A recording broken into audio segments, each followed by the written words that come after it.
दोस्तों, मिल्लत इस्लामिया के इस्तामन ममालिक के हुक्मरानों के बयानात, तजर्बा निगारों, दानिशवरों, सियासतदानों, यहाँ तक कि इस उम्मत के उलमा की गुफ्तगू सुनें या तहरीर पर गौर करें जो इन दिनों फ़लस्तीन के मुसलमानों पर इसराइली जुल्म, तशद्दुद और बर्बरियत के जवाब में लिखी जा रही हैं, तो आपको इन सब में एक नुक्ता मुश्तरक मिलेगा।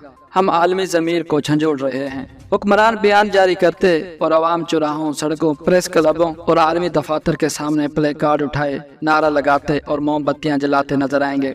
ये सब इस बात पर किस कदर मुतमईन है कि हमने अपना फर्ज अदा कर दिया है, हमने अपना हिस्सा डाल दिया है।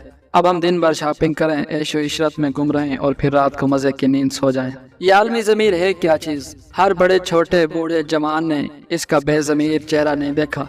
क्या इस आलमी ज़मीर ने अक़वाम मुत्तहिदा में इकट्ठे होकर 48 से ज़्यादा ममालिक को ये इख्तियार नहीं दिया था कि तुम एक ऐसे मुल्क अफगानिस्तान पर टूट पड़ो जो वसाइल के एतबार से दुनिया भर में सबसे कमज़ोर है।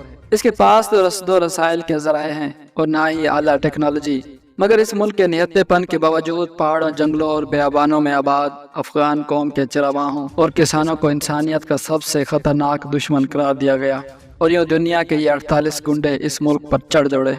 इस बेज़मीर आलमी ज़मीर के नुमाइंदों के तौर पर जब पाकिस्तान वफ़द मुसालिदकारी के लिए मुल्ला उमर के पास गया तो उन्होंने और बहुत सी बातों के अलावा एक ऐसी बात की जो इसके बाद हूबहू सच साबित हुई।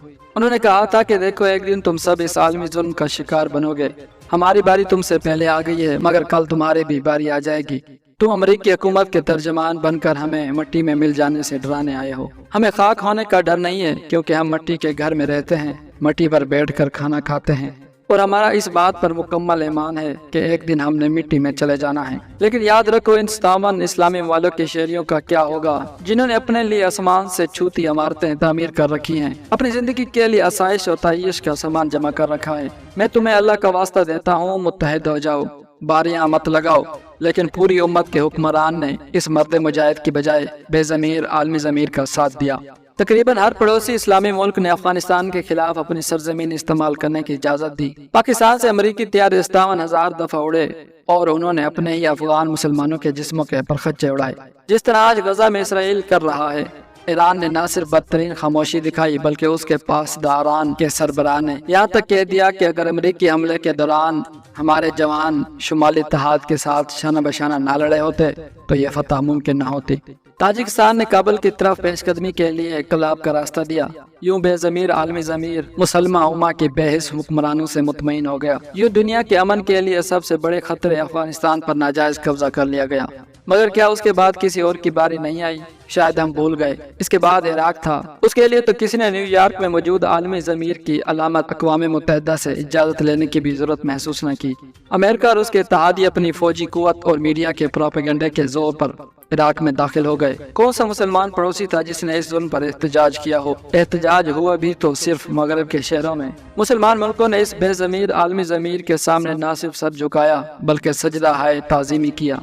शाम, उर्दन, कुवैत, कतर, सऊदी अरब और ईरान सब के सब कई साल इराक के निहत्ते और मजलूम इंसानों के कत्ले आम का खामोश तमाशा देखते रहे। मामला यहाँ तक रहता तो बात समझ में आती थी कि इनका ज़मीर इन बेज़मीर आलमी ज़मीर ने खरीद लिया है। लेकिन फिर इन दोनों मुल्कों में जब इन आलमी गुंडों ने अपनी मर्जी के आइन तहरीर किए, अपनी निगरानी में इलेक्शन करवाए और अपनी कासा लेस हुकूमत कायम की, तो इन तमाम ममालिक ने इन दोनों हुकूमतों को न सिर्फ जायज़ तस्लीम किया, बल्कि उसके हर जुल्म पर बदतरीन खामोशी इख्तियार की।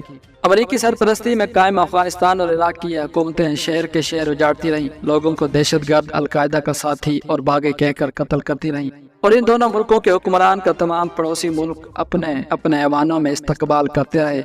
वो जिनके तमाम मासूम मुसलमानों के खून से हाथ रंगे थे, वो रियाज, तेहरान, इस्लामाबाद और दमिश्क जैसे शहरों में बाहमी दिलचस्पी के अमूर पर तबादला ख्याल करते और मुश्तरका इलामिया जारी करते रहे। हर मुल्क के बिकाऊ मीडिया ने इस दहशत गर्दी के खिलाफ जंग को कामयाबी करार दिया। जॉन पिल्जर की वो मशहूर डॉक्यूमेंट्री जंग जो आपने देखी नहीं, ऐसे तमाम चेहरों को बेनकाब करती रही जो इस आलमी ज़मीर और आलमी प्रोपेगेंडे के सामने सर्वसजूद हो गए थे। मुसलमानों ने अपनी बेहिसी से इस बेज़मीर आलमी ज़मीर को अपने बारे में एक पत्ते की बात बता दी कि हम बेहिस हैं, बेज़मीर हैं और तुम जिस इस्लामी मुल्क के शहरियों को भी दहशतगर्द और इंसानियत के लिए खतरा तस्वर करके इसके घर बार, खानदान और आबादी सबको तबाह करोगे, हम बिल्कुल खामोश रहेंगे। यही वो अल्फाज हैं जो आज इसराइल की हुकूमत और इसके हवारी बोल रहे हैं। लेकिन कमाल की बात यह है कि हम आलमी ज़मीर को झंझोड़ने के लिए सरकारी सतह पर बयान दे रहे हैं। ये हमारा 75 साल रवैया है। हम रैलियां निकालते हैं, प्ले कार्ड उठाते हैं, यौमुल कुद्स मनाते हैं और दुनिया भर के हर फिरके के उलमा इस जुल्म पर बेज़मीर आलमी ज़मीर से फैसले की भीख मांगने सड़कों पर निकलते रहते हैं। क्या इन्होंने कुरान की ये आयत नहीं पढ़ी? ऐ पैगंबर, क्या तुमने इन लोगों को नहीं देखा कि वो दावा करते हैं कि वो इस कलाम पर भी ईमान लाए जो तुम पर नाजिल किया गया और इस पर भी जो तुमसे पहले नाजिल किया गया, लेकिन उनकी हालत यह है कि अपना मामला फैसले के लिए तागूत के पास ले जाते हैं, हालांकि उनको हुक्म दिया गया था कि तागूत का खुलकर इनकार करें।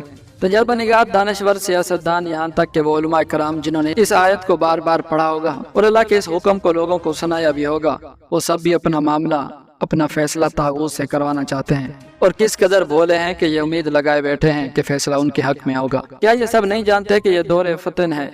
क्या इन सब ने अहादीस की कुतुब में फतन के अबवाब और इसमें दर्ज अहादीस नहीं देखी? लेकिन किस कदर बदकिस्मती है कि अफगानिस्तान के बाद इस उम्मत के हुक्मरान और इनके मसलकी उलमा इराक और शाम में एक दूसरे से लड़ने के लिए तलवारें निकालते रहे, जैश तैयार करते रहे। कोई एक हुकूमत को बचाने के लिए फतवा देता था तो कोई दूसरा इसको गिराने के लिए लोग भेजता। किसी को ईंटों और संगे मरमर के मज़ारात के तहफ़्फ़ुज़ के लिए जान देना जहाद लगता था तो किसी दूसरे को इस मज़ार को गिरा कर अपना परचम बुलंद करने में तौहीद नजर आती थी। इन 57 इस्लामी ममालिक के हुक्मरान तो दूर की बात, इनके उलमा में भी यकसुई न थी और ना ही आज के वो ये ऐलान करेंगे कि निहत्ते फ़लस्तीनियों के साथ मिलकर लड़ना फ़र्ज़ ऐन और जिहाद है। इस उम्मत के ममालिक की 50 लाख से ज़्यादा अफवाज हैं जो कील कांटों से लैस हैं और अपने बगल में एटम बम भी रखती हैं। ये सारी ताकतें और कुव्वतें इन्हें सिर्फ अल्लाह और सिर्फ अल्लाह ने अता की हैं और मेरा अल्लाह रोज़े क़यामत इनसे इन हथियारों और अफवाज की कुव्वत का हिसाब जरूर लेगा। तुमसे सवाल होगा कि तुमने इस उम्मत की मजलूम मुसलमानों के जुल्म से निजात के लिए अपनी इस ताकत को क्यों इस्तेमाल नहीं किया? जो जितने बड़े मनसब पर होगा रोज़े हशर उसकी इतनी बड़ी जवाबदेही होगी। सब जानिब खामोशी है, सकूत है, हुक्मरानों के बयानात हैं, प्ले कार्ड्स हैं, बैनर्स हैं, तबसरे हैं। शायद यही वो ज़माना था जिसके बारे में रसूलुल्लाह सल्लल्लाहु अलैहि वसल्लम ने फरमाया था, लोगों पर एक ज़माना ऐसा आएगा जब उनमें से पढ़े लिखे लोग भी यही कहेंगे कि वो जिहाद का दौर नहीं है, लिहाजा जिस किसी को ऐसा दौर मिले तो वह जान ले कि यही जिहाद का बेहतरीन ज़माना है। सहाबा ने पूछा, या रसूलुल्लाह सल्लल्लाहु अलैहि वसल्लम, क्या कोई मुसलमान जिहाद के बारे में ऐसा कह सकता है? आपने फरमाया, हाँ, जिन पर अल्लाह की लानत, फरिश्तों की लानत और तमाम इंसानियत की लानत होगी। क्या 57 इस्लामी ममालिक में से कोई एक मुल्क भी ऐसा है कि जो तमाम इस्लामी ममालिक को इकट्ठा होने की दावत दे कि आओ हम अपने फैसले तागूत यानी अक़वाम मुत्तहिदा और आलमी ताकतों से नहीं बल्कि खुद इसराइल के खिलाफ जिहाद का ऐलान करें? हम सब ने आलमी कुव्वतों से मिलकर 11 सितंबर के बाद लफ्ज़ जिहाद को दहशतगर्दी का बदल बनाकर बदनाम किया, लेकिन मेरे अल्लाह ने पूरी दुनिया की कुव्वत और टेक्नोलॉजी को अफगानिस्तान के पहाड़ों में जिल्लत अमेज़ शिकस्त से दो चार किया।